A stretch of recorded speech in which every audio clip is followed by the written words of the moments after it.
Buenas tardes, muchas gracias por su presencia aquí, especialmente en una tarde tan poco propicia para salir de casa. Hoy terminamos ciertamente el ciclo de conferencias como tales que empezamos pues en el curso anterior. Lo empezó precisamente hablando una mujer y hoy termina una mujer.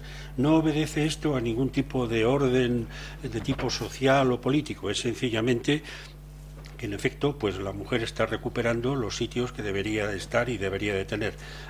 Hoy la profesora Sánchez de la Torre nos va a presentar un tema que nos importa a todos, porque en cierto modo es de donde venimos. Pero antes quería decirles que la profesora Sánchez de la Torre realmente responde al esquema de lo que es esta sociedad nuestra, el lema de socorre enseñando, porque, como verán ahora por su extenso currículum, bien podría estar navegando profesionalmente por los mejores foros e instituciones del país o del extranjero. Sin embargo, ha preferido orientar todos sus esfuerzos hacia la enseñanza de las personas con menos posibilidades de recibirlas. Trabaja con mucho placer en el Museo de la Ciudad de Móstoles, en donde yo he tenido el gusto de escuchar algunas de sus conferencias y asistir al aire que acompaña a toda su actividad. Es muy interesante comprobar cómo cuando uno ve ciertas personas ya de una notable edad, que lo lógico sería que estuvieran preocupándose del partido de la petanca o del partido el juego del dominó y demás, verles a esas personas hablando de si pudo Herodoto influir en Julio César y cosas así. Es chocante, pero es aleccionador. Es muy estimulante el comprobar cómo hay jóvenes alumnos que cuando llega una clase de historia de la profesora Sánchez, que cae en día de fiesta, piden recuperar esa clase en otro día cualquiera. Así que, pues, efectivamente, hoy nos acompaña una persona que socorre enseñando. Y además, todo cuanto ha conseguido ha sido con dureza. Esto siempre lo recalco porque ahora a mis años me doy cuenta de la suerte que, por ejemplo, yo he tenido de poder estudiar sin haber tenido dotes excepcionales para ello, pero sin tenerme que preocupar de nada más que de estudiar. Sin embargo, hay personas, como quien hoy nos acompaña, que han tenido que hacer eso mismo con el esfuerzo de ganarse la vida y colaborar en el sustento familiar. Esto reafirma un poco más el respeto que debemos a esta persona. La doctora doña María de las Nieves Sánchez de la Torre es doctora en Historia Antigua por la Universidad Complutense de Madrid, con la tesis doctoral La religión romana en la Bética, que fue dirigida por don José Remesal Rodríguez, catedrático de Arqueología, Prehistoria e Historia Antigua de la Universidad de Barcelona. Tiene el título de mecanógrafa y taquígrafa, pero ha intervenido en multitud de cursos superiores. Por ejemplo, uno de ellos, enseñar el Museo del Prado.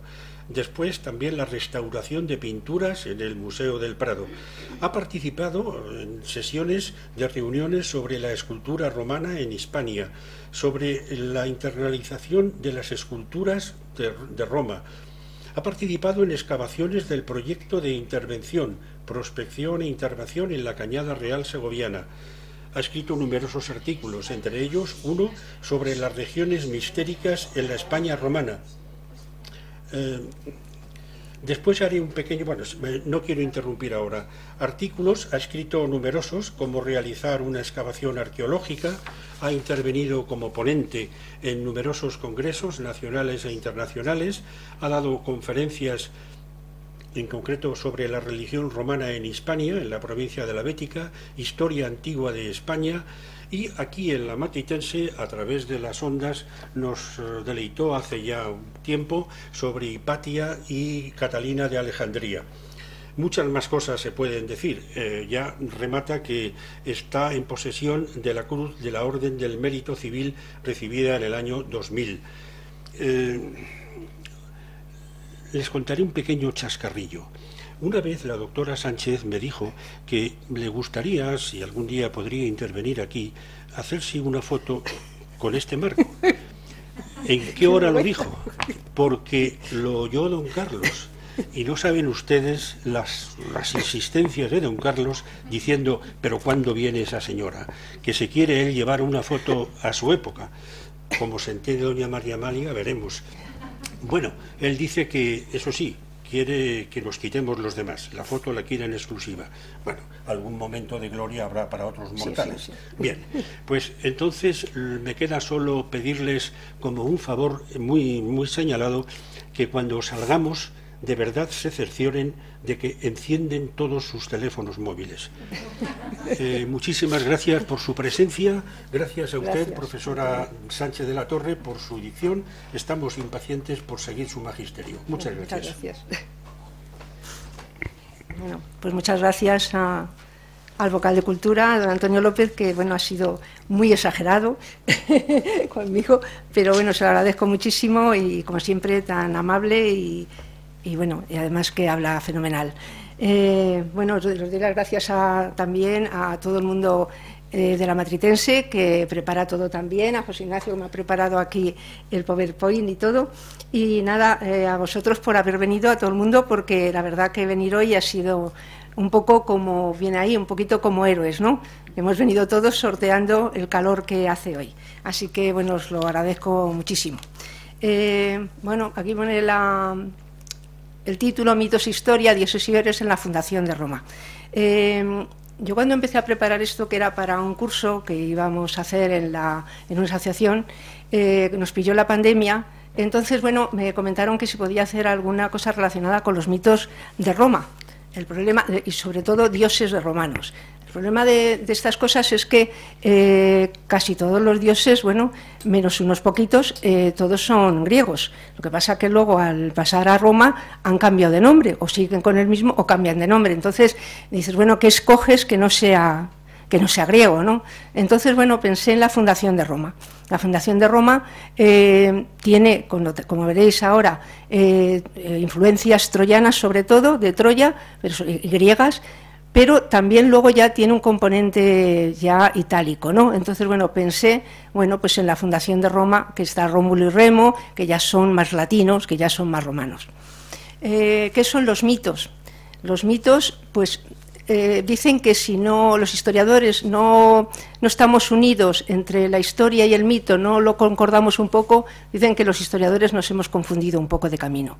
El caso es que los mitos son como cuentos, algo relacionado con la expresión oral, con la expresión indígena, de cuando las primeras civilizaciones no comprendían ciertas cosas. Entonces, ¿qué hacemos cuando no comprendemos unas cosas? Nos inventamos unos mitos. Entonces, los mitos nos ayudan a comprender eso que nosotros no entendemos, ¿eh? Entonces, bueno, los mitos son, no es historia, pero es algo relacionado con la historia. Muchos de ellos siempre tienen un fondo de verdad. Les pasa como a las musas. Las musas dicen verdades y dicen mentiras. Los mitos dicen verdades y dicen mentiras. Hesíodo se le aparecieron las musas y le comentaron una frase, ¿no? Le dijeron, sabemos contar mentiras que parecen verdades y sabemos cuando queremos proclamar la verdad. Entonces los mitos pasa lo mismo. No está solo ligado a la religión y a los héroes, sino que también está relacionado con todos los textos que conocemos de la antigüedad.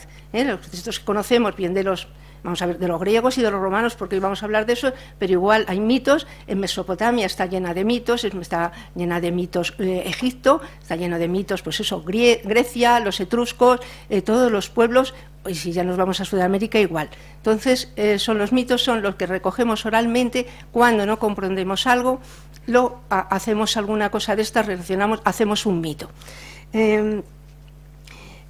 Los textos e imágenes, para comprender la mitología romana, digamos, hay que hacerlo a través de los textos y también a través de la iconografía, de las imágenes. Las imágenes, junto a los textos, nos van a dar una idea de lo que ha pasado. No es que nos lo den exactamente igual, pero siempre tienen un fondo de verdad detrás. Entonces, tenemos que ser un poco, para ser historiadores, tenemos que ser un poquito reyes y tenemos que ser un poquito sacerdotes. La razón, la fe, la ilusión, las leyendas, todas estas cosas nos van a ayudar a comprender los mitos. Ya hemos dicho por eso que los mitos romanos vienen de los griegos. Entonces, todos los dioses que vamos a hablar hoy de ellos, pues están relacionados, claro, con los griegos. Júpiter, Zeus, Juno, Hera, Marte, Ares, todos tienen, el 90%, una connotación, digamos, griega. Solamente Telus y luego Anus, que es el genio del año, por ejemplo, o el mito del lobo y los gemelos, ¿no? Rómulo y Remo y la loba, están dentro ya un poco de los mitos, digamos, romanos, no ya griegos, pero el trasfondo que hay detrás de ellos es griego, ¿eh? Pero bueno, debemos darle más crédito, por lo tanto, y ¿cómo hacemos esto? ¿Cómo nos adentramos un poco? ¿Cómo nos adentramos en los mitos? Nos adentramos en los mitos hablando de viajes, ¿eh? Por ejemplo, hablando de viajes. Los héroes y las heroínas de la época antigua, igual que los dioses, viajaban mucho. Viajaban a través o bien del mar o bien por la tierra. Estos viajes eran iniciáticos y todos buscaban dos cosas, o bien la inmortalidad o bien la muerte, ¿eh? Todos estos viajes, ya digo, son iniciáticos y lo que nos van a llevar es a ser unas personas o bien inmortales o bien vamos a encontrar en el camino a la muerte. Estos personajes atraviesan fronteras físicas y atraviesan fronteras también psíquicas, pero sobre todo las fronteras físicas es que hacen que tienen muchísimos problemas en su camino, tienen que luchar contra monstruos, tienen que hacer una serie de cosas para llegar al sitio donde ellos quieren llegar. Sobre todo los griegos, lo que hablaban ellos era de llegar a la parte occidental. Ellos, la parte occidental, el occidente, para ellos era lo más bello, como dice Heródoto. Son las únicas, la parte del occidente, estas regiones extremas son las únicas que poseen las cosas que estimamos como más bellas y más raras. Esto se compensa porque encuentras nuevos horizontes, porque estos personajes van a dar paso a lo mejor a crear nuevas ciudades, nuevos pueblos, nuevos continentes. Entonces todos estos héroes lo que van a conseguir es que les conozcamos a través de ellos y van a ser inmortales. Por ejemplo, tenemos aquí a Ulises y a la ninfa Caliso, ¿no? Ulises, ya sabéis, bueno, es la Odisea, si lo conocéis, la Odisea, habla de todo lo que él hizo en el camino después de la guerra de Troya. Después de la guerra de Troya, él tarda, bueno, muchísimos años en volver. 10 años de la guerra de Troya, más 10 años que tarda en volver. La está esperando Penélope, la famosa Penélope. Está allí en Ítaca esperándole, ¿no? Pero él, bueno, ha pasado muchísimas cosas, tarda 10 años en volver y muchas veces conoce a muchas mujeres en el camino. Las mujeres son muy importantes en la vida de los héroes. Entonces conoce a muchas, conoce a la ninfa Caliso, aquí la veis, ¿no? Bueno, pues él está unos 4 años con ella. Se enamora, están juntos y demás. Lo que pasa que llega un momento que él ya no le hace ilusión tanto, él quiere volver, añora a Penélope, añora a Ítaca, añora a su hijo, ¿no? Entonces, bueno, pues que se quiere marchar. La diosa no lo entiende. Dice, ¿por qué? ¿Cómo vas a dejarme a mí, que soy una diosa, y te vas a ir con una mortal? ¿No? No lo comprende nadie, pero él prefiere la muerte, prefiere la monotonía de la vida a quedarse con una diosa, ¿no? Entonces, bueno, él como comenta, bueno, voy a irme, aquí tengo la inmortalidad, estoy con una diosa, estoy fenomenal, pero me voy a ver a la decrepitud de mi padre, a la adolescencia de mi hijo y la menopausia de mi mujer, pero prefiere eso a quedarse aquí con la diosa Caliso. Otros viajeros, bueno, pues son muchísimos viajeros, ¿no? Vamos a decir algunos: Cirene, Danae, Europa, Heracles, Jasón, Perseo, Cadmo, Teseo, Enea. Hay muchísimos que vamos a hablar, algunos de ellos así por encima, ¿no? Pero sobre todo, bueno, pues eso es lo que digo, que ellos buscan y encuentran y quieren todos volver o quieren hacer algo importante en su vida. Por ejemplo, tenemos al Minotauro de Creta, Teseo, ya sabéis que también se va para conseguir matar al Minotauro de Creta, pues también se marcha, tiene que luchar, tiene que afrontar ciertos peligros, ¿no? Y las que acompaña a Heracles en la busca del viaje de los argonautas, otros que van a buscar el vellocino de oro, cada uno de ellos va a buscar una serie de cosas, tenemos muchos. Perseo también va a buscar unas hazañas maravillosas que luego la va a acompañar también su madre Danae. Muchas de estas mujeres, por ejemplo, Dido, Io y Danae, por ejemplo, son obligadas a exiliarse a mundos lejanos, se los obligan a ir, y entonces darán nacimiento a nuevas dinastías. Tenemos, por ejemplo, a Europa. Europa es el rapto de Europa, que bueno, Zeus metafrosea en un buey o en un toro y rapta a Europa, ¿no? Pero esto hace que Europa, con el pretexto de salir de sus confines y demás, atraviesa todas las brumas y llega a donde estamos ahora en Europa y crea Europa, ¿no? Pues esto es un mito que a través de un rapto de Zeus, digamos, pues consigue ir a otros sitios y consigue lograr otras cosas, sobre todo consiguen crear nuevos pueblos, ¿no? Pues Europa es consiguiente de esto del rapto de Europa por Zeus. Aquí le tenemos, bueno, todos los pintores de la parte del Renacimiento, posteriores y tal, todos los mitos estos los han recreado muchísimo, todos los pintores españoles y demás, y son muy buenos. Aquí tenemos a Tiziano, a Martín de Vos, y luego también tenemos modernamente el rapto de Europa por Botero, ¿no? Entonces esto no tiene, digamos, que no se queda encuadrado, no se queda encuadrado solamente en la época antigua, sino que llega hasta nuestros días.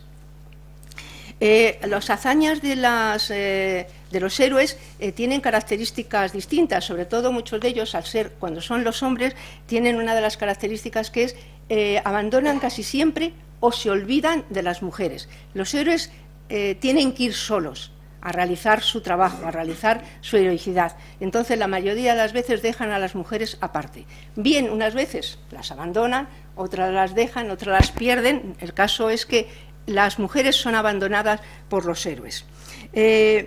Ya hemos visto, por ejemplo, a Odiseo, que tarda 20 años a ir a Penélope, pero vuelve con Penélope, pero en el camino va dejando a Caliso, va dejando a Circe, va dejando a Nausicaa. Son 3 ejemplos de mujeres. Una de ellas, Caliso, es una diosa, Circe es una hechicera y Nausicaa es una mujer joven, es una virgen, ¿no? Pues deja a estas 3 mujeres, las abandona también para volver con Penélope, pero siempre hay alguna mujer que es abandonada.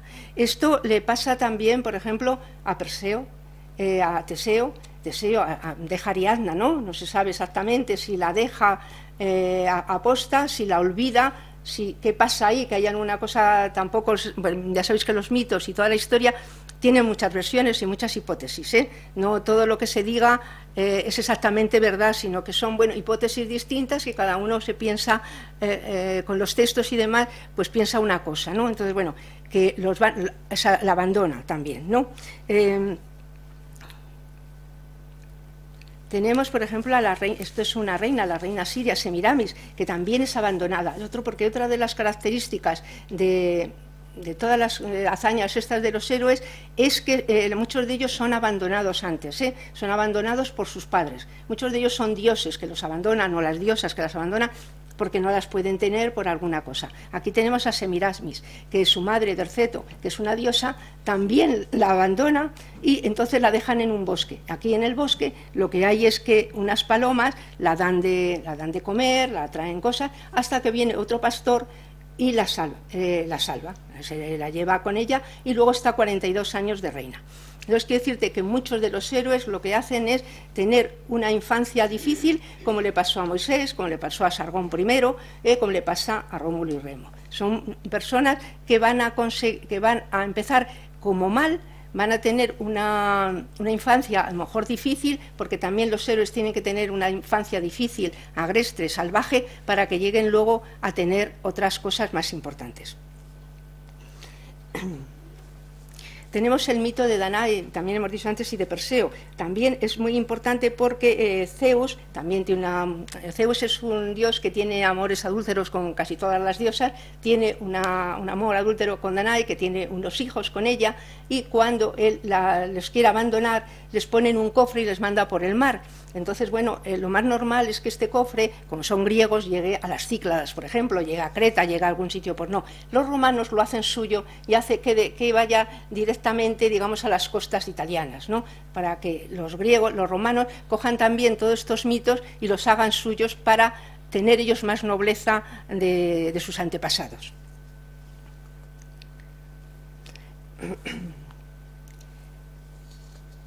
Si preguntase quién fundó Roma, todos me diríais que Rómulo y Remo, todos los comentarían, esto es Rómulo y Remo, pero hay más variantes, no solamente es Rómulo y Remo. Rómulo y Remo es la situación canónica, la tradicional, la que todo el mundo sabemos y la que es más como más auténtica, ¿no?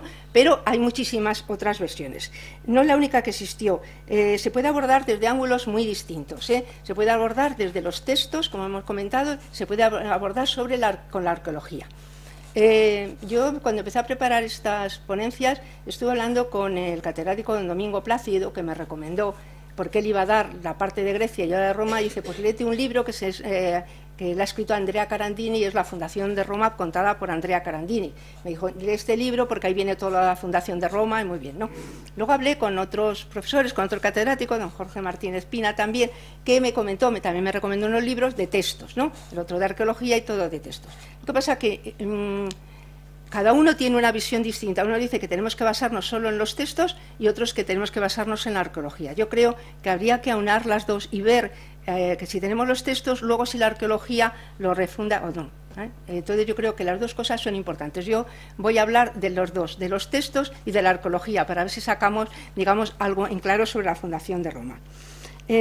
Rómulo no es un extraño, Rómulo, de los dos, Rómulo y Remo, Rómulo no es un extraño que llega a las costas de Italia o que aparece en las costas de Italia así por nada, no, sino que tiene un fondo de mitos, un fondo mitográfico latino, indígena, que está allí perenne y que es el que va a dar pie a lo que vamos a conocer con los mitos de la fundación de Roma. Todo comienza con la guerra de Troya, y con Eneas. La guerra de Troya, bueno, ya lo sabéis todos también, pues bueno, conocéis la Ilíada, la Odisea, conocéis todos la guerra de Troya, porque yo creo que es una cosa muy famosa. No vamos a entrar si es un acontecimiento histórico, si es una fabulación, si todos los reyes que aparecen ahí, todos los personajes, han vivido realmente, o han vivido solo una parte, o son ficticios por completo. Nos basta, yo creo, con saber y conocer a Príamo, a Héctor, a Néstor, a Aquiles, a Helena, a Menelao, a Agamenón, a todos estos personajes que, aunque sean de verdad ficticios, que no lo sabemos exactamente al 100%, aunque no sean así, están dentro de nuestro sustrato cultural. Entonces, con esto digamos que nos tiene que valer. No existen en nuestra imaginación como seres humanos, y yo creo que con eso es bastante importante para nosotros.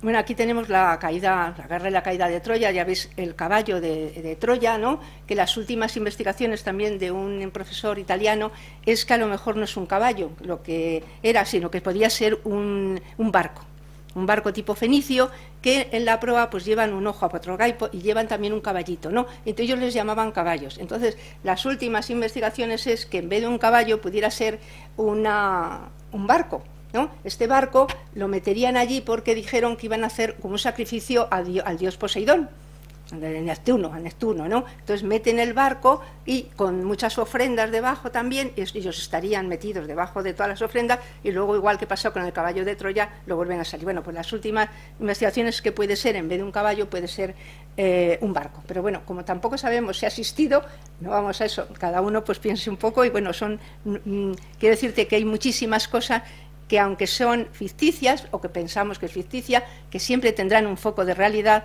pero que son interesantes y que se puede seguir investigando porque siempre aprendes muchas más cosas de ellos. Aquí he puesto la cronología, no sé si lo veis bien, de la estirpe romana. Para la fundación de Roma, pues tenemos a Venus, ahora hablaremos de ella, a Venus con Anquises, que da lugar a Eneas, por otro lado a Príamo, que tiene una hija que se llama Creusa, que se casa con Eneas. Eneas y Creusa van a tener un hijo que se llama Ascanio, o Iulo también, se la llama de las dos formas. Esto va a dar lugar, ahora lo comentaremos, a la dinastía albana. Y luego tenemos bastantes reyes, Númitor, Amulio, Procas y demás, y va a llegar, estos señores van a tener a Númitor y Amulio, que son hermanos. Estos dos hermanos se van a llevar muy mal, y esto va a dar lugar luego a que uno de ellos, Númitor, tenga a Rea Silvia. Rea Silvia va a ser la madre de Rómulo y Remo.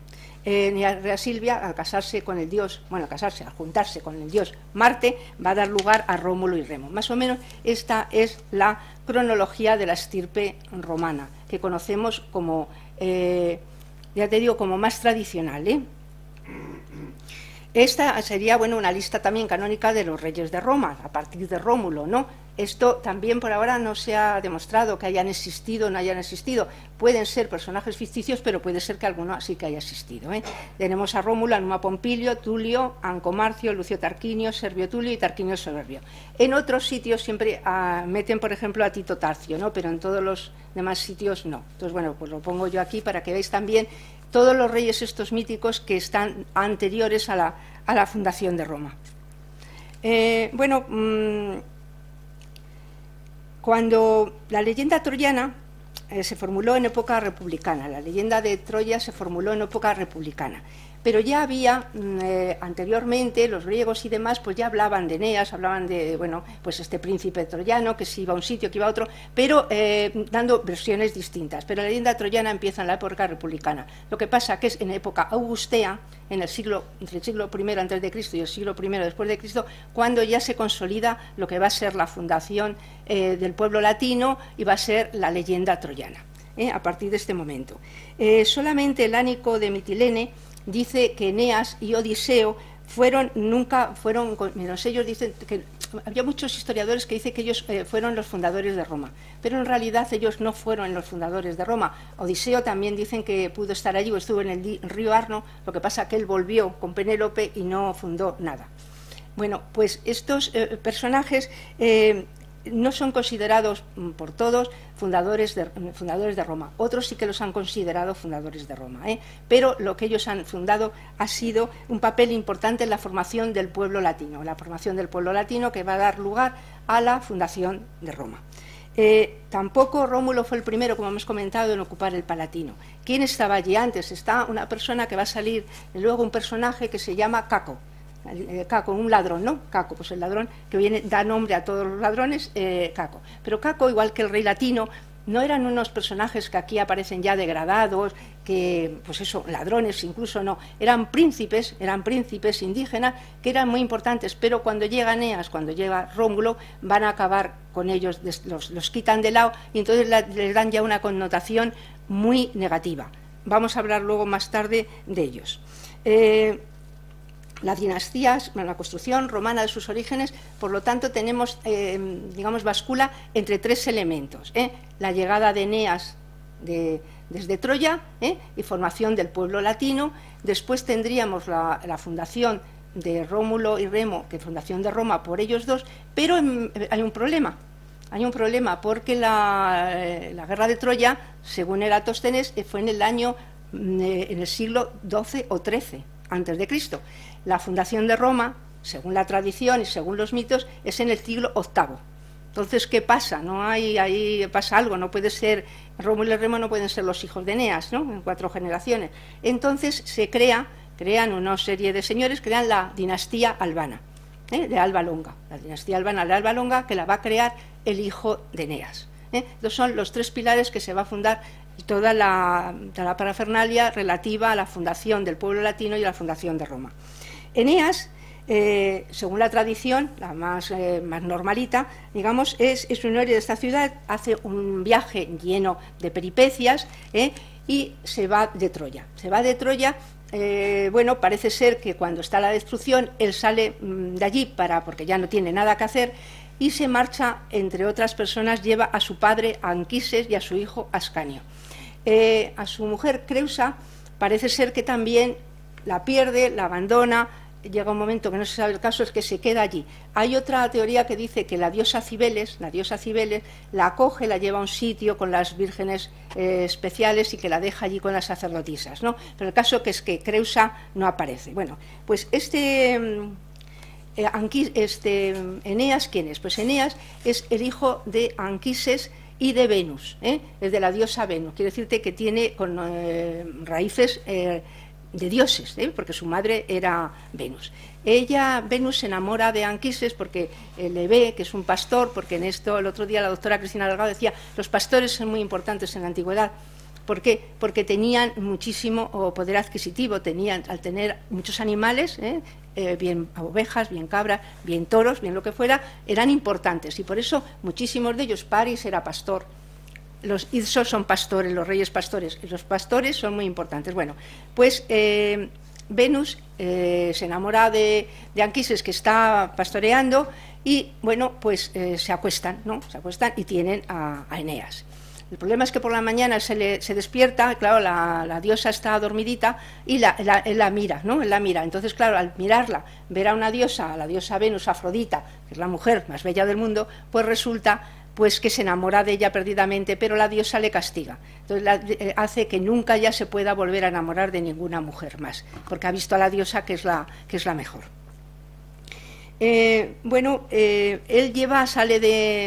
sale de Troya, va con su padre en brazos, porque su padre está muy mayor ya, no puede, con su hijo de la mano. Aquí he puesto de Bernini. Esta es una foto bastante buena, una escultura muy buena, que tiene unas cosas también graciosas, bueno, entre comillas, porque, claro, estos son griegos, son troyanos, pero llevan en la mano, Anquises lleva en la mano los penates, las figuras de los penates, que son romanas. Las figuras de los penates son los dioses de la protección de la casa. Entonces, bueno, aquí ya Bernini ha puesto algo romano, ¿no? Ha puesto algo de la mitología romana, no de la griega, porque los penates son romanos. Bueno, pues él sale de allí, va a Tracia, por ejemplo, da una vuelta, va por muchísimos países y consigue llegar va a conseguir llevar luego a Italia. En el camino le pasan muchísimas cosas importantes, ¿no? Cuando nace Eneas, su madre Venus quiere que le da una educación con las ninfas, le lleva con las ninfas para que le eduquen, y también quiere que le lleve con un centauro, Quirón, que era muy inteligente y muy sabio. Esto está puesto también en la mitología y en las obras de la caza, por ejemplo, de Jenofonte, que dice que este centauro era tan inteligente, era tan sabio, que sabía tan bien cazar, que a todos los héroes griegos y romanos, todos los que les ha enseñado él. Entonces hay una lista de todos los dioses, de todos los héroes que conocemos, que les ha enseñado él. No voy a decirlos todos, tenemos a Néstor, a Asclepio, a Meleagro, a Teseo, a Hipólito, a Jasón, a Eneas, a Heracles, a Aquiles, a todos este señor les ayuda. Aquí tenemos Anquises a Venus y a su hijo Cupido, que es el angelito el erote que es el origen del pueblo latino. A partir de este momento, Eneas va a ser el pueblo latino, a partir de Anquises y Venus, una parte humana y una parte divina. Y aquí tenemos la educación de Aquiles de la Croix, que también, bueno, pues vemos al centauro cómo enseña a todo el mundo a tirar con el arco, ¿no? a saber cazar a todo el mundo. Bueno, el viaje de Eneas, como vemos aquí, aquí está Troya, aquí sale de Troya. Él va primero a Tracia, va a la parte esta de Tracia, porque él debe ser que quiere ir, no se sabe por qué él va allí, porque debe ser que se quiere quedar cerca de Troya, pero cuando llega aquí ha habido una lucha, algo muy desagradable, con varios muertos, y entonces él vuelve otra vez a Troya y ya se marcha, ¿no? Y entonces va por todo este camino, llega hasta Cartago, a Sicilia, y aquí es donde está toda esta parte, que es donde se va a crear Alba Longa, donde se va a crear todo lo que va a ser la fundación de Roma. El viaje de Eneas es muy importante porque va a Delos, a Creta, a Cartago, a Sicilia, y esto lo sabemos por la Eneida de Virgilio. La Eneida de Virgilio nos cuenta todo el viaje de Eneas. Bueno, os cuento un poquito de ello. El viaje de Eneas, cuando llega sobre todo a Cartago, cuando llega a Cartago se va a encontrar con la reina Dido, que también se la conoce con la reina Elisa. La reina Dido es de Tiro, ha llegado allí a Cartago, va a ser la reina de allí, de Cartago, tiene unas causas mitológicas también, porque llega allí, está el rey, y que ella le dice: yo quiero fundar aquí una ciudad, me tienes que dar unas tierras, ¿no? Entonces el señor dice: vale, yo te doy unas tierras, pero te doy todo lo que abarque una piel de toro. Entonces ella coge una piel de toro, la hace muchas tiritas y las pone dentro, y entonces le da toda lo que va a ser Cartago, ¿no? Bueno, pues esta señora se queda allí. Eneas va a llegar allí porque le han mandado Neptuno, como tampoco les tiene mucha manía y cosas de estas, pues les ha mandado una tempestad, se tienen que estar en Cartago. Entonces las dioses, Juno, por ejemplo, que le tiene mucha manía a los troyanos, pues hace que, dice: a veces lo que voy a hacer yo es intentar que Dido se enamore de Eneas y no vaya a fundar Roma, no vaya a fundar otro pueblo, ¿no? Pero como está su madre, ha sido Venus, pues también le quiere ayudar. Entonces hacen que conciba una pasión amorosa, y los dos están contentos, están en una cueva porque hay una tormenta y les hacen, pues eso, los dioses juegan con nosotros un poco y les meten allí. Ellos se enamoran y tal, pero como él tiene que volver, Zeus le manda a Mercurio decirle, oye, tienes que irte, porque tú aquí no vas a hacer nada, tú tienes que ir a fundar una ciudad. Entonces abandona a Dido, Dido se mata, con la espada de él mismo se clava un puñal y se mata. Esto también, bueno, tiene una versión de que por qué estas diosas Juno tiene tanta manía. Pues es porque, no sé si sabéis la leyenda también de la manzana. La manzana quiere decir que cuando Zeus, la diosa Eris, no la han invitado a una boda de unos personajes que se han casado, no la invitan, ella se enfada muchísimo y entonces da una manzana, la manzana de la discordia. Ponen una manzana de oro allí y entonces están allí las tres diosas, que es Afrodita, Palas Atenea y Juno. Están allí las tres y entonces dice, esta manzana va a ser para la más bella, la mujer más bella, ¿no? La mujer más bella. Entonces, bueno, Zeus tiene que ser el árbitro porque es el dios principal, pero Zeus, como es muy ladino, dice, no, yo no me meto en líos, que sea Paris, que es cuando aparece Paris en escena. Paris entonces escoge a Afrodita. Cada una de las diosas le ofrece algo. Una le ofrece poder, otra le ofrece ganar las batallas y ser muy sabio, y Afrodita le dice, yo te ofrezco la mujer más bella del mundo. Entonces él la elige a Afrodita, que es Venus. Entonces, bueno, con ello consigue por eso a Helena, que es la hija, la mujer de Menelao, que es un príncipe de Esparta. Bueno, pues ese es el problema de la guerra, luego ya la guerra de Troya, de la que se va a armar a causa de este rapto de la princesa. Bueno, Dido, antes de morir, exclama una cosa, y ahí está, digamos, el odio que tienen los cartagineses contra los romanos. Es en la Eneida, en el libro cuarto, pone, y vosotros, sotirios, cedad vuestros odios en su hijo y en todo su futuro linaje, ofrecedse tributo a mis cenizas. Nunca haya amistad, nunca alianza entre los dos pueblos. Álzate de mis huesos, oh vengador, destinado a perseguir con el fuego y el hierro a los advenedizos hijos de Dárdano. Yo te ruego que ahora y siempre y en cualquier ocasión en que haya fuerza bastante, lidien ambas naciones, playa contra playa, ola contra ola, arma contra arma, y que lidien también hacia hasta sus últimos descendientes.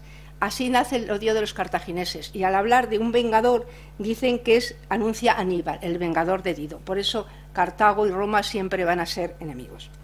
Bueno, después de varios años de navegación, Eneas llega a las costas italianas y desemboca en el Tíber. Allí es recibido por el rey de los latinos, el rey de los latinos, que se llama Latino, y él se casa con la hija de él, que es la hija de él, se llama Lavinia.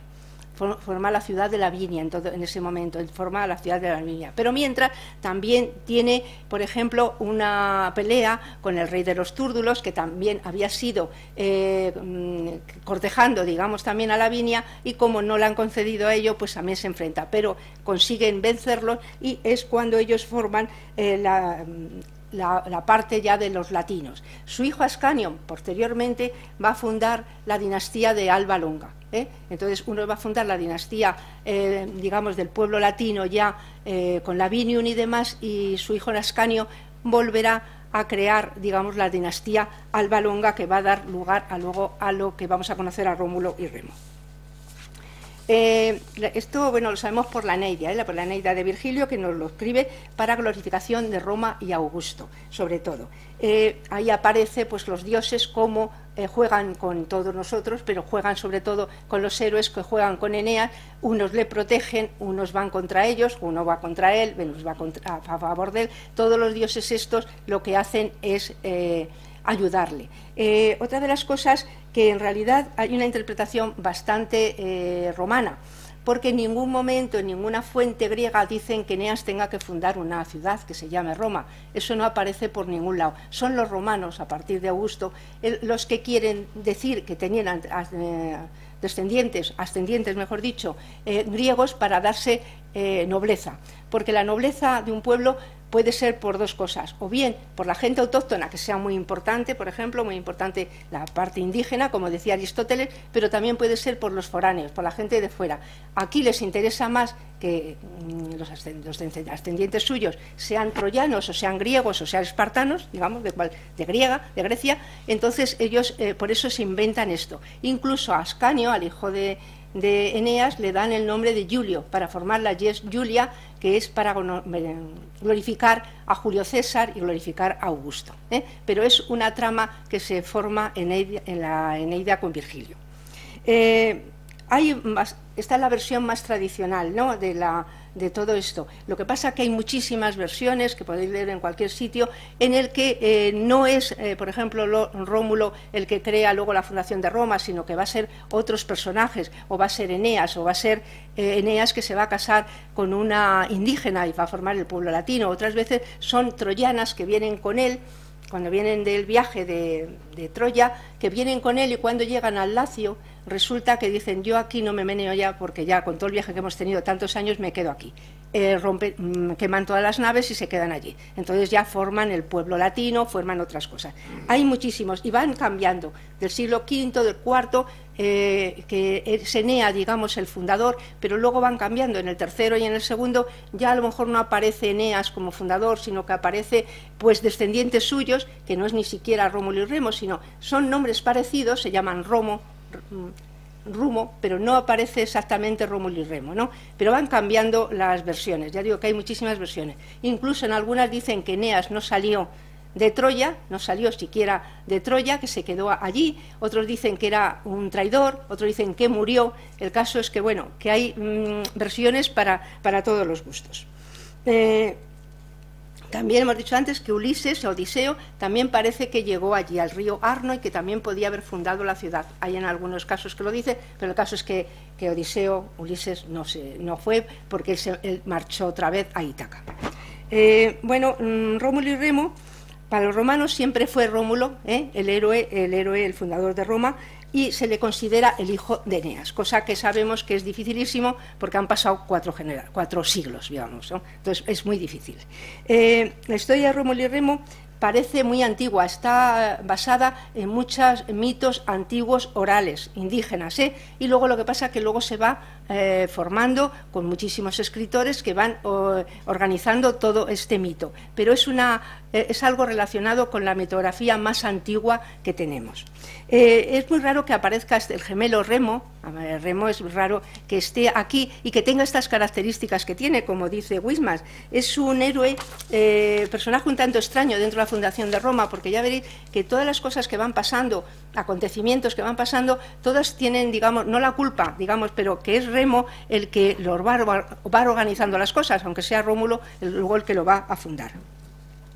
Por ejemplo, la historiografía romana lo encontramos en Fabio Pictor, en Nevio, en Diocles de Pepareto. Son personajes que van a hablar de esto, la fundación de Roma, aunque ya hemos dicho ninguno lo creo, ella venía de antiguo. ¿Cuáles fueron las antiguas fuentes de la leyenda? Pues hay una estela en Etruria de finales del siglo V que yo no he encontrado, que es, por ejemplo, que aparece en una estela un animal, que no se sabe si una loba o una pantera, que está con un niño que está mamando. Y luego hay unos gemelos también griegos, que son Pelias y Neleo, hijos de Poseidón y de una ninfa, que también aparecen que fueron amamantadas por una loba. Es lo que conocemos así como pudieran ser antecedentes de este mito. La versión más conocida es del siglo I después de Cristo, y es la de Tito Livio. Vamos a ir pasando. Bueno, esto es el juicio de París, cuando la manzana de la discordia, y esta es la muerte de Dido. Y es Eneas, bueno, que cuando lucha con el rey de los Túrdulos y demás, pues con Turno, pues el del rey de los Túrdulos, pues le hieren, y entonces, bueno, aquí se ve a Venus, se ve a su hijo Ascanio, y le curan aquí.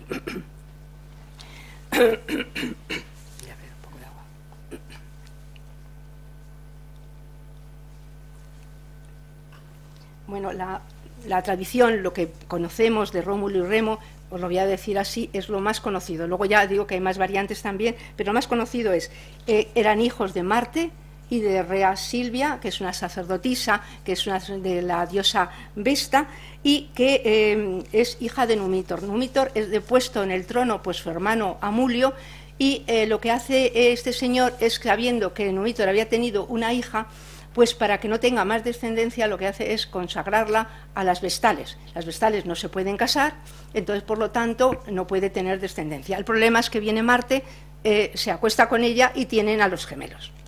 Entonces, bueno, claro, Amulio se enfada muchísimo y la quiere la quiere matar. El problema es que ya vamos a saber que quieren matarla, pero no consiguen porque, bueno, al final tiene a los gemelos. Entonces, luego hay muchas versiones que si la matan después, que si la meten en una prisión, que solo sus hijos la salvan. No sabemos exactamente lo que pasó, pero el cometido es así. Entonces, ella, Rea Silvia, que ya veremos cómo se llama también de distintas formas, Rea Silvia lo que hace para salvar a los niños es, como ya hemos comentado antes, como muchísimos personajes, les meten en una cestita, la abandonan en el río Tíber y le impulsa para eso. Él parece que encalla donde van ellos los niños y tal, y en ese momento hay una loba que está en el Lupercal, que es una cueva allí que dedicada al dios Pan. Bueno, pues esta loba que está allí, que acaba de tener también a unos lobeznos, pues se acerca a beber, oye los gemidos de los gemelos, los coge, los salva, se los lleva a su cueva y los protege. Posteriormente llega Faustulo, que es el pastor, y coge a los niños y con su mujer los va a cuidar y los va a tener allí hasta que ya tienen unos 18 años, que es cuando se van a enterar de que son los hijos de Rea Silvia y del dios Marte. ¿Qué ejemplos tenemos de otros gemelos importantes? Pues no, gemelos importantes tenemos, por ejemplo, no es que sean gemelos, por ejemplo, pero personajes que son pareja y que pasa algo, Caín y Abel, o tenemos también a Jacob y a Saúl, gente que pueden ser los antecedentes de este mito, ¿no? Pero bueno, no tiene a lo mejor relación porque a lo mejor no son gemelos. Otro de los problemas de los gemelos es que muchos de ellos son hijos de un dios y de una mortal, o al revés, ¿no? Pero muchos de ellos son los dos, como son gemelos, hijos del dios. Pero hay otros casos, como pasa a Helena de Troya. Helena de Troya es la hija de Leda y del cisne, que es Zeus. Y entonces ahí salen dos huevos. Pero no, los dos huevos, cada uno está puesto, uno por el dios, desde el dios, y otro por su marido, porque la misma noche se debía acostar con los dos. Entonces, son distintos. Estos gemelos no tienen la misma categoría, porque si eres de un dios, tienes mucha más categoría. Pues estos, lo que tienen Rómulo y Remo es que son del mismo dios, que son del dios Marte, entonces tienen las mismas connotaciones y tienen las mismas prerrogativas, tienen todo a su favor. Pero luego cambia esto y es Rómulo el que va a seguir para adelante.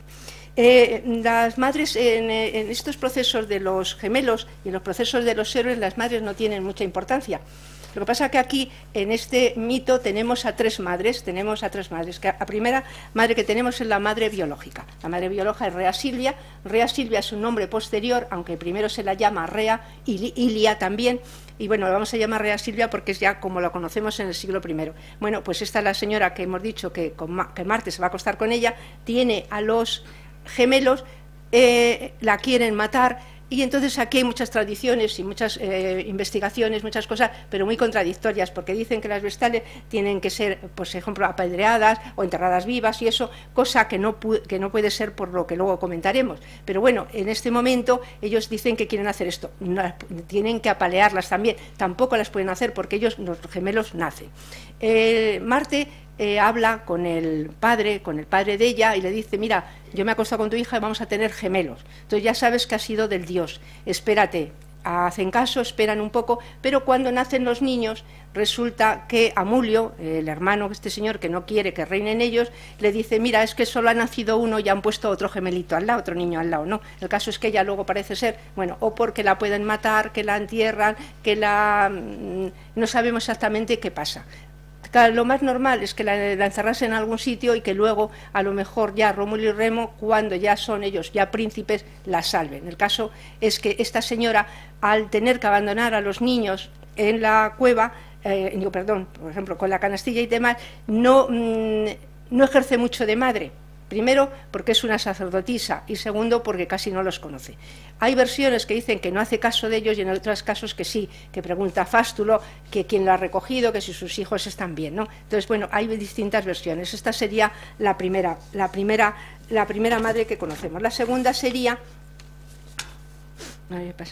Esta es una gruta palatina con mosaicos y conchas que ha aparecido en la parte del Palatino últimamente, y que, bueno, pues dicen que sí está la cueva donde pudo estar Rómulo y Remo. Ya sabéis, bueno, van saliendo cosas que luego veis en los periódicos que muchas veces tienen que desmentir, ¿no? Porque no es exactamente, a lo mejor puede ser de la época, no puede ser, pero bueno, esto es una que ha salido con mosaicos, con conchas, que dicen que puede ser una de las cuevas del Palatino donde estuvieron Rómulo y Remo. La segunda madre sería la mujer del pastor, Faustulo, sería Acca Larentia. Acca Larentia sería la segunda madre, la madre adoptiva que les recoge y les cuida, les protege, les da de comer. Llega un momento, porque aquí se ve la vida de los héroes griegos, o la gente griega, los espartanos, estaban los niños con las madres hasta los 7 años. A partir de los 7 años los coge ya el Estado, los coge los profesores, ya no están con las madres. Aquí pasa lo mismo, está más o menos una edad con los niños, pero luego es el pastor Faustulo el que va a darles todas las características, el que va a enseñarles y que les va a hacer vivir en un sitio salvaje, que ya hemos dicho antes que los héroes siempre están en sitios agrestes, salvajes, que tienen que luchar para llegar a ser luego los héroes que son. Esta señora tiene 2 versiones, una que era la esposa de Faustulo y otra era que era una meretriz, que era una prostituta. Y por eso la llaman la loba. Entonces, bueno, esto es posterior, lo de la loba es posterior, no se sabe exactamente si en realidad era una señora dedicada a la vida, a los placeres de la vida, o que era la esposa de Faustulo. Y cada uno de ellos también te da una versión. Acá Dionisio habla de ella, perdón, Tito Livio dice: hay quienes opinan que Larentia, Acca Larentia, al prostituir su cuerpo fue llamada loba por los pastores y que esto dio pie a la leyenda maravillosa. Entonces no podemos decir exactamente si esa señora es una prostituta o bien es la esposa de Faustulo. El caso que ella hace de madre adoptiva y aparece en algunos sitios después, cuando Rómulo mata a Remo, a lo mejor, pues aparece ayudándole a Rómulo a que, bueno, pues que no tenga tantos remordimientos y qué van a hacer con ello. Aparece luego posteriormente. La tercera madre es la loba que los acoge, que los lame, porque aquí en esto se ve que ya aquí en aquí, por ejemplo, pues la veis mirando, pero ellos, los niños, están tranquilos, mamando y demás, y la loba los limpia, los acaricia, es la tercera madre biológica. Es una madre que ejerce de madre, los amamanta y los cuida bien. La presencia de loba no es extraordinaria porque hay intervención de animales en otros mitos y en otras cosas. Hay intervención también de animales, hemos visto las palomas en Semíramis o en otros gemelos, en otras gentes, ¿no? Pero sobre todo aquí lo que también se puede ver es que Marte, al ser el padre, es más protagonista de la paternidad en vez de la maternidad, ¿no? Entonces la loba también forma parte de su círculo, la loba forma parte del círculo de Marte y por eso la loba también pues es un animal totémico, un animal de un tótem también, como si fuera el toro también, ¿no? Bueno, y luego también hay otra cosa, que la loba aparece en una tradición, que es cuando Eneas crea Lavinium, funda Lavinium, que también ahí parece un incendio que está producido por una zorra que lo va expandiendo. Entonces aparece un águila y aparece una loba y que ahuyentan al zorro para que no haya el incendio. Aparece también la loba en este contexto. Bueno, según la arqueología, esto es según los textos, pero según la arqueología, todas estas leyendas eran creídas y aceptadas por casi todo el pueblo romano, a excepción del acto de la loba mandando a los gemelos. Tito Livio dice que eso es lo único que no se creía muy bien, ¿no? Pero que lo demás todos ellos lo creían, ¿no? Pero bueno, todos estos señores van poquito a poco dando en sus libros una serie de datos que nos han configurado toda la leyenda de ellos. Todos los historiadores modernos, bueno, pues se piensa que esto es una fábula, que esto es una cosa que los mitos tenemos que tener cuidado. Bueno, pues los mitos son así y bueno, tienes que creerte un poquito lo que dicen y ponerlo en un contexto, ver que tienen cosas históricas detrás. El problema que Roma no se cree por estos señores, van a dar unas fechas, una serie de fechas, aunque ya te digo que no se lo cree la mayoría de la gente, pero bueno, vamos a ver la arqueología que nos dice. Entonces decimos que la fundación de Roma va a ser el día 21 de abril del año 753 a.C. Esto va a decirlo Varrón, todos los demás van a decir otra serie de eso, pero es la que ha quedado como fecha tradicional. vamos a ver si esto es verdad o no. Muchos historiadores piensan que toda la fundación de Roma se ha hecho a través de poquito a poco, se ha ido creando primero unas casitas pequeñas, después unas casas más grandes, hasta que se ha fundado la ciudad de Roma. Pero Andrea Carandini es un arqueólogo italiano que ha estado excavando en el Palatino, y entonces él ha dado, por medio de la arqueología, otra serie de datos. Él ha estado excavando donde se había fundado Roma y donde habrían visto la luz los primeros reyes de las dinastías. Esto lo hace por medios arqueológicos, por medio de inscripciones, y nos va a dar una explicación de todo esto. Dice que Roma, la fundación de Roma, no es una simple fábula, sino es más bien una tradición en que la verdad y la ficción están unidas, ¿no? Están presentes y se mezclan entre ellas, siendo difícil distinguir unos y otros. Este señor ha sacado una serie de murallas y una serie de casas del siglo VIII antes de Cristo, que están en consonancia con el año que dicen que está fundado Roma, el año 753. Por lo tanto, el viaje a los orígenes de Roma lo podemos decir que hace 27 siglos y medio, y estamos en el año 753, el 21 de abril. El calendario romano en aquella época no era igual que nuestro, no tenía 12 meses, tenía 10 solo, empezaba ya en marzo. En marzo empezaba en la primavera y terminaba en diciembre. Posteriormente, ya sabéis, bueno, se le añadieron enero y febrero, eso es normal, ¿no? En estas inscripciones, estos calendarios epigráficos, aparecen muchas fechas, aparecen muchas fiestas también. Y una de estas fiestas se celebra el segundo mes del año, y el día 21 de abril. Esta fiesta aparece con una inscripción que se llama Roma Condita. Roma Condita. Condita es de condere, significa esconder, significa tapar y significa fundar. Quiere decirte que el día 21 de abril de ese año se tapó, se fundó algo se fundó. Entonces, bueno, pues esta inscripción ya nos da una idea de que en esa época se fundó algo. Para fundar algo ya veremos que hay depósitos de fundación, hay que hacer un depósito de fundación que se tapa, que se guarda y tal, y que eso va a dar lugar luego a una ciudad, a una casa, se va a fundar de esa forma.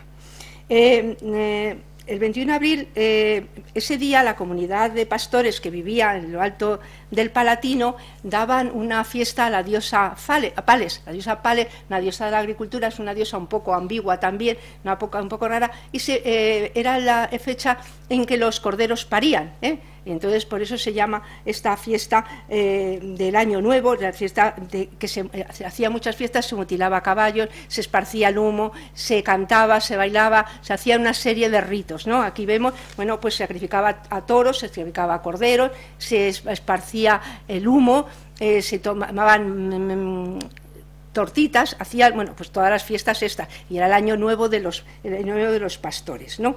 Entonces, esto es muy importante porque tiene una connotación, quiero decirte que ya ese 21 de abril ya existía esta fiesta especial, ya era, digamos, algo especial. Bueno, cuando Eneas luego funda también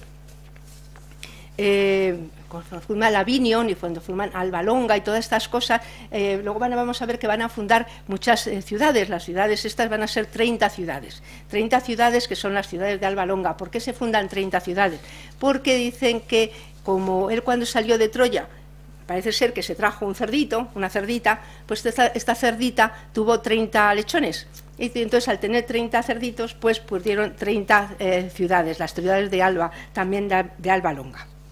Bueno, vamos a ver, todos los autores grecorromanos como Ennio, Timeo de Harmonia, Fabio Pictor, Varrón, Ático, Catono, Polibio, todos dan la fecha de la fundación de Roma más o menos en el siglo VIII. Pueden darlo en el año 750, en el 758, 751, pero todos más o menos están. Es Varrón el que dice el año 753 y es el que ha quedado. Entonces, bueno, vamos a fiarnos, vamos a poner el siglo VIII, más o menos en el año 753, 750 de la fundación de Roma. ¿Y qué había antes de que llegara a Roma? Pues según la leyenda, se creó de la nada. Claro, esto se ha creado de la nada, de repente aparecen estos y lo crean. Pues no, parece ser que había, lo que dices, unas cabañas, que era una cosa preurbana, que luego poco a poco los 30 pueblos estos van a formar otras, una proturbanas, van a ser ya unos sitios como ya más ciudades, ¿no? Todo esto se va a crear alrededor de los montes de Roma, que van a ser el Palatino, el Aventino, todo eso Quirinal que conocemos, y estos van a crear, van a empezar ahí lo que va a ser la fundación de Roma. Dice que, por ejemplo, que el lugar que se creó Roma, el lugar donde se crea Roma, es un vado, es un vado, porque un vado es un sitio que es una cosa que no es muy honda, que puede estar un río, pero ya casi seco, que puedes pasar por allí. Un vado es muy importante en todas las fundaciones de ciudades, casi siempre hay un vado, para que puedan venir de una zona y de otra, de una esquina y de otra, y se puedan juntar y puedan ir andando, en coche, en caballo, en lo que quieran. Entonces la fundación aquí es en un vado. Y también es en un sitio donde es el Camino de la Sal. El Camino de la Sal es muy importante para los pastores y las cabras. Entonces también aquí es muy importante el Camino de la Sal. Y aquí en este Camino de la Sal es donde va a venir Hércules, va a venir también, aparece el dios Hércules, y que le van a hacer una ara máxima, le van a crear allí una ara máxima. Hércules, ya sabéis que es un personaje mítico también, hombre y dios, que tiene una serie de connotaciones muy conocidos, se le llama Melcar, se llama Heracles, muy conocido en Cádiz. Este señor, este dios, hace una serie de actos bastante malos y le castigan a hacer 12 trabajos, los 12 trabajos que no vamos a decir ahora, los 12 trabajos de Hércules. En el 10º le mandan ir a Eritea, donde está Gerión, que es un monstruo, es un gigante enorme y eso, que tiene unos bueyes. Tiene unos bueyes y uno de los trabajos de Hércules es robar los bueyes de Gerión y llevarlos. Él va allí, consigue, bueno, pues luchar y vencer a Gerión, coge los bueyes y empieza su recorrido, va por muchísimos sitios y que va a llegar a Roma, y después, por ejemplo, que cuando llega a Roma resulta que se va a encontrar en una escalera que está cerca del Palatino y donde se va a encontrar con Caco. Caco, que ya hemos comentado antes, que era como un príncipe indígena, pero que se ha convertido ya en un ladrón, según las leyendas, ¿no? Este Caco, pues mientras Hércules luego se queda dormido, le va a robar parte de los bueyes, y se los va a llevar, pero dicen que los agarra por la cola. Los agarra por la cola, en vez de llevarlos así andando normalito, les agarra para atrás, entonces ellos van para atrás reculando. Se va a ver las piezas, yo creo que se ve exactamente dónde van, pero dice que eso es más difícil de seguir, y el caso que luego Hércules no parece que encuentra a los bueyes, no y no sabe dónde están porque los han escondido muy bien. Pero claro, los bueyes, algunos, como se ha quedado con ellos, cuando él pasea por allí, los otros bueyes que están escondidos los oyen y empiezan a mugir, entonces ya sabe dónde está, salva a los bueyes y consigue, digamos, coger todos los bueyes y ya por eso le hacen, digamos, luego una ara máxima allí. Hércules es muy conocido, muy venerado, y ahora en Santa María in Cosmedi, en Roma, debajo de ello hay un santuario dedicado al dios Hércules.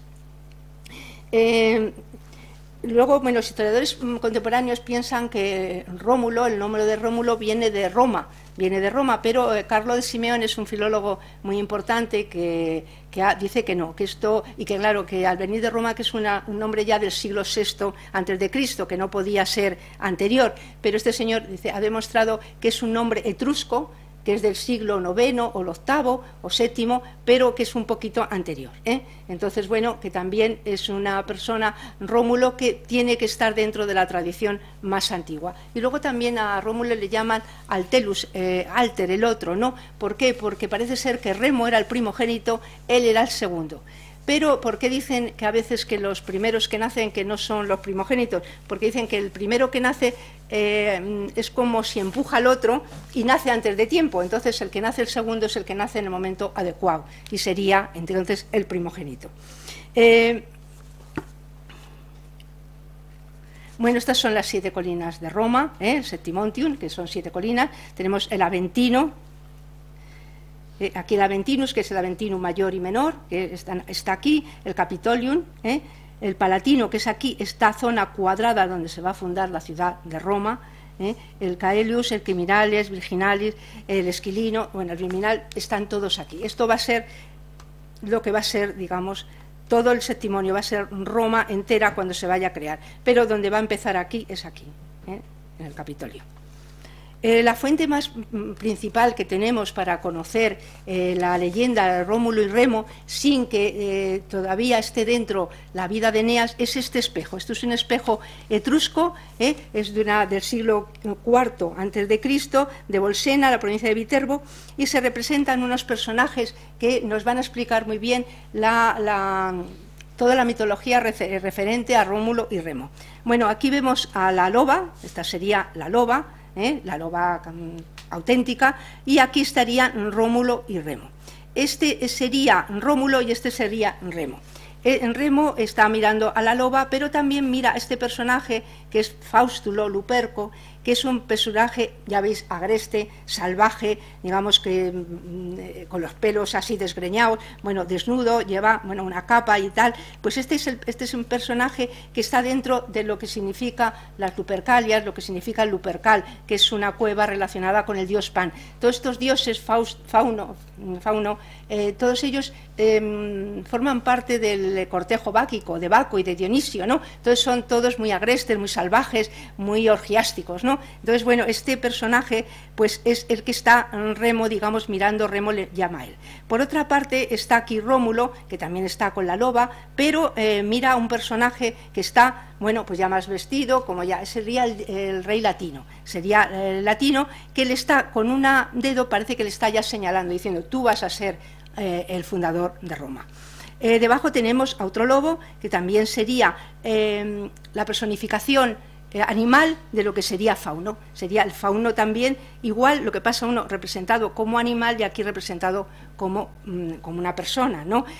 Otro de los personajes que aparece aquí sería Mercurio. Mercurio está tumbado, está aquí con esta es Acalarentia, la madre de los gemelos, pero que aquí representan los lares. Los lares son las personas, bueno, los dioses que nos van a proteger, los lares cívicos, hay lares cívicos, lares de la casa, pues son unos lares, unas personas que les van a proteger. Está aquí con una lechuza y un pájaro carpintero. Y luego está aquí una higuera, la higuera, la Ficus ruminulus, que esta higuera lo que da es una especie de leche, una especie de leche que va a amamantar a los gemelos también. Dicen que la primera leche que tomaron no fue ni siquiera la de la loba, sino que fue la de esta higuera. Entonces aquí ya está representado todo lo que va a ser la vida de ellos. Rómulo va a ser el elegido por Latino para crear el mundo latino y va a crear Roma. Remo se va a la parte más agreste. Manifiesta ya la desigualdad que tienen los gemelos, la desigualdad de vida que van a llevar y la desigualdad de lo que va a pasar a continuación. No sé qué hora es, así que voy a ir un poco más. Ya es muy tarde, así que voy para adelante. Bueno, la adolescencia de Rómulo y Remo es entre pastores. Ellos están allí hasta los 18 años y hay muchísimas hechos que aparecen con ellos porque juegan con gente de su edad, son pastores, se luchan y tal, y siempre aparece Remo haciendo alguna característica. Una de las veces a uno de los pastores le roba el ganado, ellos salen corriendo, los gemelos, a ayudarle, pero Remo llega primero, consigue conseguir que le devuelvan el ganado al otro señor, y cuando vuelve están celebrando una fiesta en honor a una diosa. No se le ocurre más a Remo que coger la comida que habían dado para la diosa y comérselo él. Primero hace un sacrilegio porque esa comida es sagrada, y segundo, no espera a su hermano, que es una de las cosas también ya que hay una diferencia entre ellos.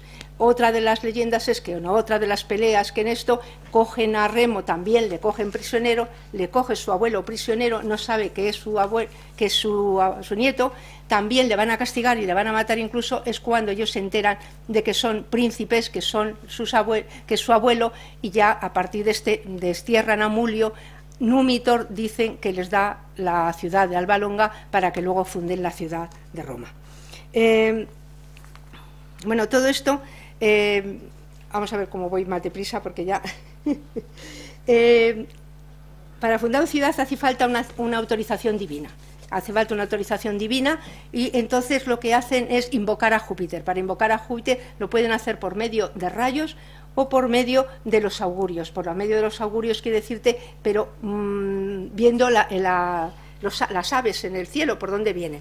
Entonces hay un lugar para los auspicios, que hay un sitio que se llama Templum, que está en el centro, y aquí un señor con un cayado, que se llama lituo. Este señor lo que hace es decir por dónde aparecen las aves, si aparecen por la derecha, si aparecen por la izquierda, y a partir de este momento dicen cuál es el augurio mejor, quién lo ha hecho mejor. Ellos lo hacen, parece ser que las dos formas por donde vienen los buitres son buenas, porque ellos se suben, o cada uno, Rómulo se sube al Palatino, Remo se va al Aventino, ¿no? Entonces entre los dos ven que vienen los buitres, Remo es el primero que ve que vienen 6, pero Rómulo dice que vienen 12. Al final le dan la prueba, se la dan a Rómulo, aunque no, muchos historiadores pues no están de acuerdo de quién ha ganado, estos son los auspicios. Este es el litus romanos y el augur, porque con este cayado lo que hace es pasar de la tierra al cielo todos los poderes para que puedan ver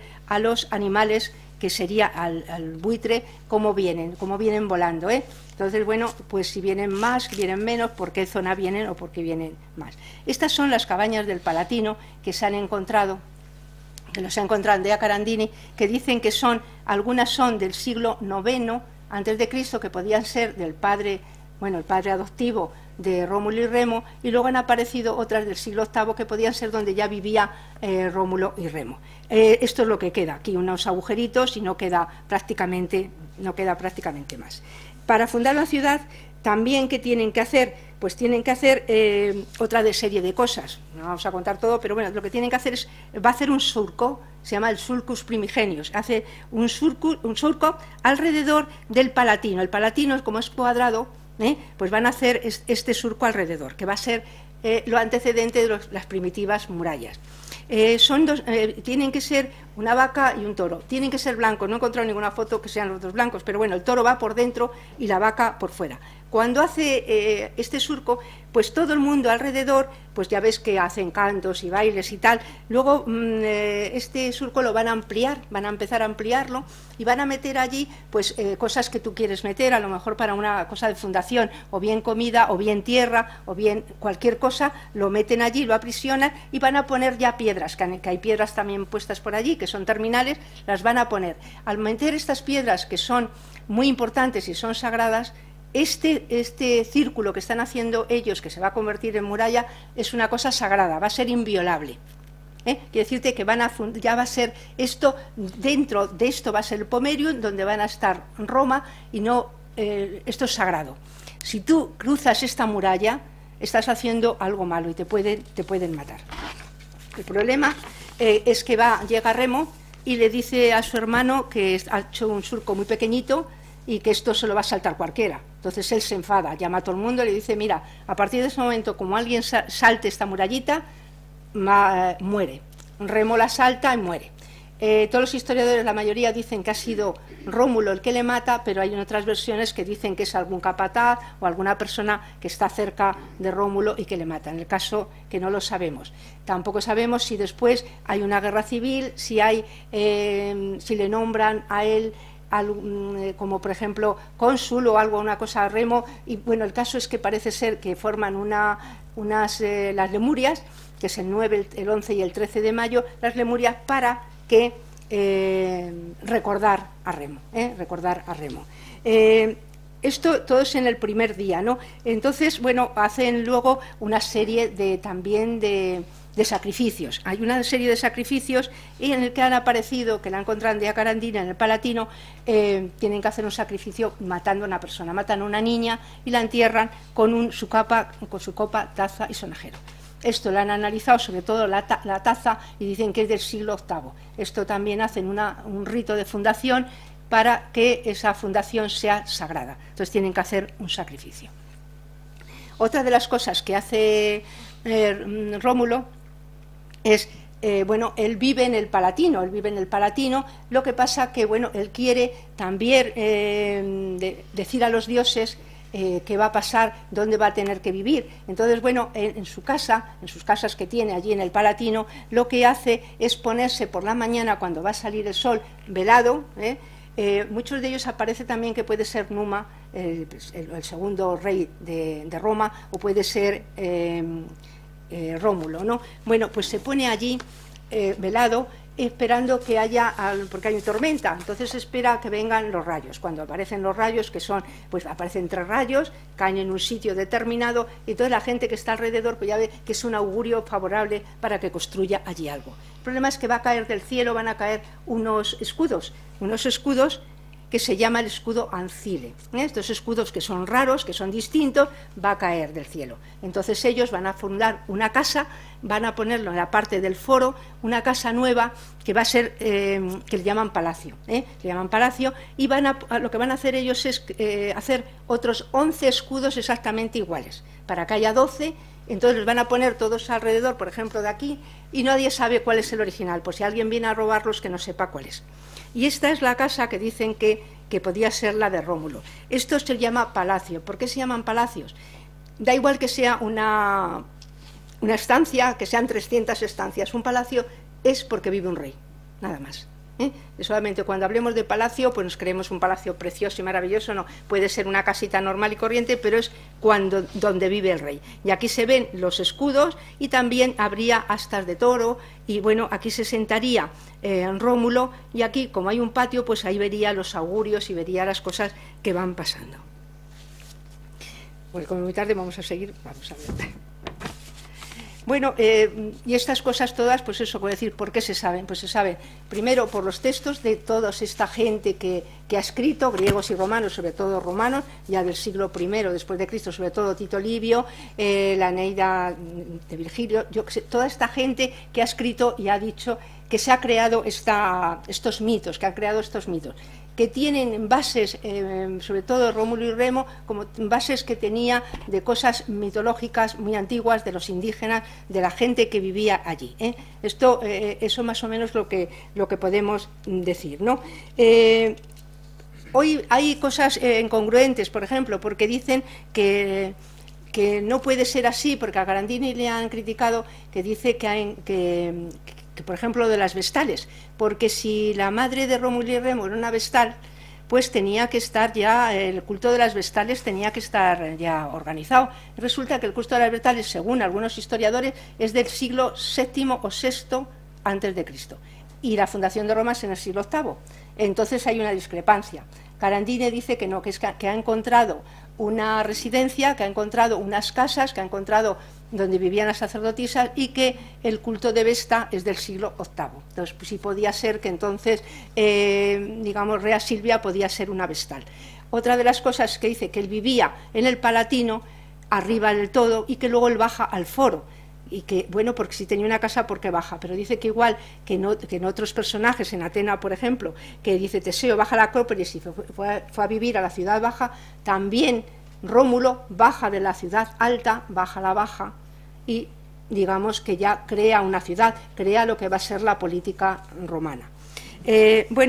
Rómulo, después de esto, va a crear ya el Capitolio, funda la ciudad, y lo que hace es crea templos, el templo a Júpiter Stator, en el Capitolio va a fundar el templo también de Vulcano, y en el templo de Vulcano va a haber una cosa que luego es donde van a matarle a Rómulo, van a despedazar sus trozos y todo en su cuerpo para que nadie tenga una reliquia del fundador. A partir de este momento, pues se va a crear la ciudad de Roma. La antigua Roma se va a crear con estos 7 montes, es lo que nosotros ahora conocemos, con el centro, con el Capitolio, que también el Capitolio, la parte esta de Roma, la Roma va a tener 3 nombres. Va a tener un nombre iniciático, un nombre sagrado así como secreto, y luego un nombre público, ¿no? Entonces se va a llamar, Roma la podemos llamar Amor, Flora y Roma Quadrata. Esos son los 3 nombres que tiene Roma, porque a todos los pueblos les daban nombres secretos que nadie conocía para que nadie pudiera ir contra él. Entonces, esta es una de las cosas también que, bueno, Roma tiene estos 3 nombres por si los encontráis por ahí. Y nada, ya, como es muy tarde, voy a terminar. Dice, la historia de Eneas, Rómulo y Remo es alternativamente fascinante, desconcertante y reveladora, según Merivir, una historia de la antigua Roma. Y luego, los caminos más fascinantes son aquellos que nacen de las grietas en los puntos ciegos y de las manipulaciones del relato.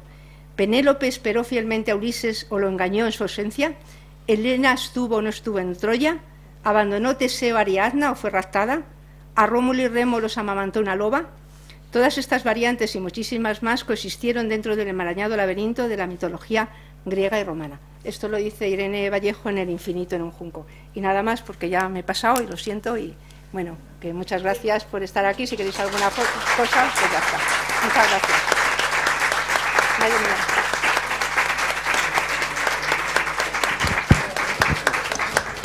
Muchas gracias. Si alguien quiere una pregunta, y si no... Efectivamente, queda abierto un turno de preguntas para la profesora Sánchez.